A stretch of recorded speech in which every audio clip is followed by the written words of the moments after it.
Hello friends. आज के video में हम लोग देखेंगे कि वेब डेवलपमेंट का हमारा रोड मैप कैसा होना चाहिए। सो वेब डेवलपमेंट में कुछ चीज़ें होती है जो हमें जानना ज़रूरी है, जैसे कि इसमें एक होता है फ्रंट एंड और एक बैक एंड। जितना भी हमारा यूआई कंपोनेंट स्क्रीन पे दिखता है इसे हम लोग फ्रंट एंड बोल सकते हैं। जैसे हमारा ये पूरा एक पेज है, ये पेज कैसे हम लोग डिज़ाइन करते हैं, ये पेज पे कौन सा लेआउट है, कैसी इसकी स्टाइलिंग होना चाहिए, ये सारे चीज़ फ्रंट एंड का पार्ट है। तो फ्रंट एंड और बैक एंड ये दोनों मिला के हम लोग एक पूरा प्रोडक्ट डिज़ाइन करते हैं। तो हमें वेब डेवलपमेंट सीखने के लिए फ्रंट एंड के साथ साथ बैक एंड का भी नॉलेज होना चाहिए। या तो हम लोग फ्रंट एंड भी सीखें या हम लोग बैक एंड भी सीखें, ये भी कर सकते हैं। बट एक फुल स्टैक डेवलपर अगर हम लोग जावा स्क्रिप्ट और अगर कोई भी अलग फ्रेमवर्क यूज करके बनना चाहते हैं तो हमें फ्रंट एंड का नॉलेज होना चाहिए और बैक एंड का भी होना चाहिए। तो अगर हम लोग सीखना शुरू करें तो ये वेबसाइट है roadmap.sh। इस पे एक बेसिकली हमें एक रोड मैप दे देता है। हमें करना क्या होता है कि पहले हम लोग वेब डेवलपमेंट के लिए HTML सीखते हैं, फिर हम लोग CSS सीखते हैं, फिर हम लोग जावास्क्रिप्ट सीखते हैं। हमारा क्या अप्रोच रहेगा कि पहले हम लोग HTML सीखेंगे। बेसिक HTML कहाँ से पढ़ना है, क्या करना है, मैं वीडियो में बता रखा हूँ। यहाँ से HTML देखेंगे, हम लोग को ये बेसिक HTML का पता होना चाहिए। फिर CSS का हम लोग को बेसिक चीज़ पता होना चाहिए। उसके बाद हम लोग का अप्रोच ये होना चाहिए कि HTML और CSS ये दोनों यूज करके हम लोग कुछ एक बेसिक पेज बना सकते हैं। तो जैसे HTML और CSS यूज करके एक हम लोग फॉर्म बनाए, एक हम लोग पोर्टफोलियो वेबसाइट अपना कुछ का बना सकते हैं। कुछ भी नहीं तो एटलीस्ट कम से कम एक पेज पे 3-4 एलिमेंट को कैसे हम लोग डेकोरेट कर सकते हैं, उनकी कुछ स्टाइलिंग, बेसिक स्टाइलिंग देके फिर हम लोग आगे बढ़ेंगे। तो इतना HTML और CSS करने के बाद हमें थोड़ा सा कॉन्फिडेंस आएगा कि एक्चुअल में वेब डेवलपमेंट में चीज़ें ब्राउज़र में दिखती कैसे है।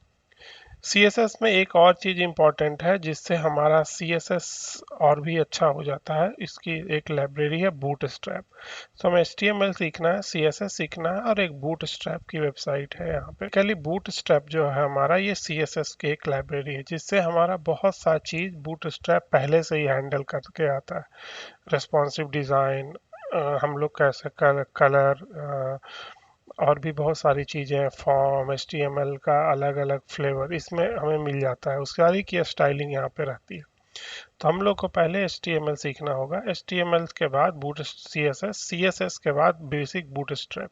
और बूटस्ट्रैप का डॉक्यूमेंटेशन बहुत ही अच्छा है, यहाँ पे हम लोग को सारा चीज़ मिल जाएगा कि कैसे हम लोग एक चीज़ चाहे तो हम लोग इसको कॉपी पेस्ट करके भी सीख सकते हैं।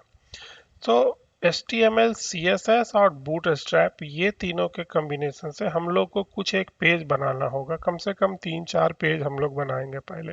जैसे कि हम लोग ये लेआउट भी बना सकते हैं, बूटस्ट्रैप की लेआउट, या फिर ये तीनों का यूज करके फ्लिपकार्ट को ही जैसे ले सकते हैं।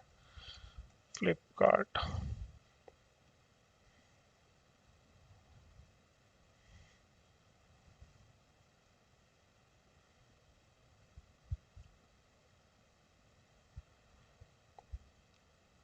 ये हम लोग फ्लिपकार्ट का एक पूरा UI बना सकते हैं।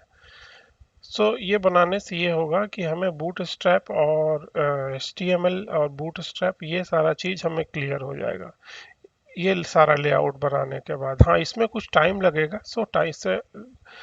इसमें हमें कुछ टाइम लगेगा, बट टाइम से डरना नहीं है, हमें टाइम इसमें देना है क्योंकि एक्चुअल में सारा डिजाइनिंग यहीं से होता है।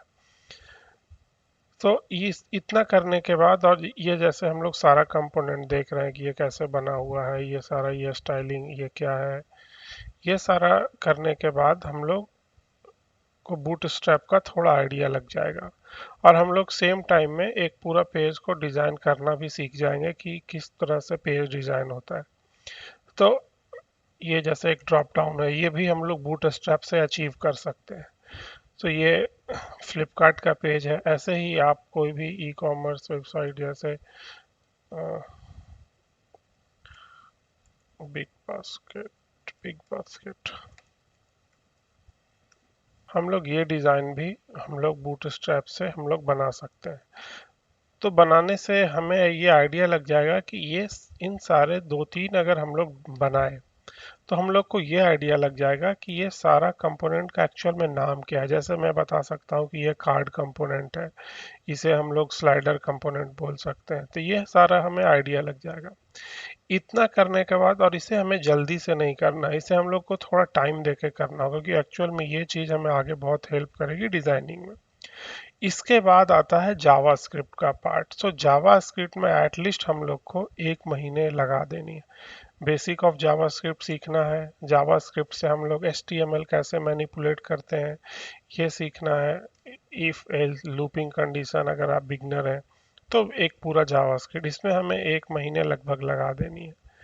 इसके बाद अगर इतना तीन हम सीख लिए, इसके बाद हम लोग कुछ और एडवांस पेज डिजाइनिंग करेंगे। अभी हम लोग रिएक्ट, व्यू और एंगुलर पे नहीं आएंगे। इतना के बाद हम लोग कुछ और डिजाइनिंग की तरफ बढ़ेंगे, जैसे हम लोग कोई भी चीज़ डायनेमिकली पेज पे कैसे कर सकते हैं। सो हमारा कुछ टेम्पलेट डिज़ाइन करेंगे कि जैसे कोई बटन के क्लिक पे कुछ चेंज हो रहा है डॉम में हमारा, या कहीं पे क्लिक कर रहे हैं कोई चीज़ हाइड हो रहा है, ये सब सारा फीचर हम लोग कैसे अचीव करते हैं। तो इनको, इनके लिए जावास्क्रिप्ट जरूरी है।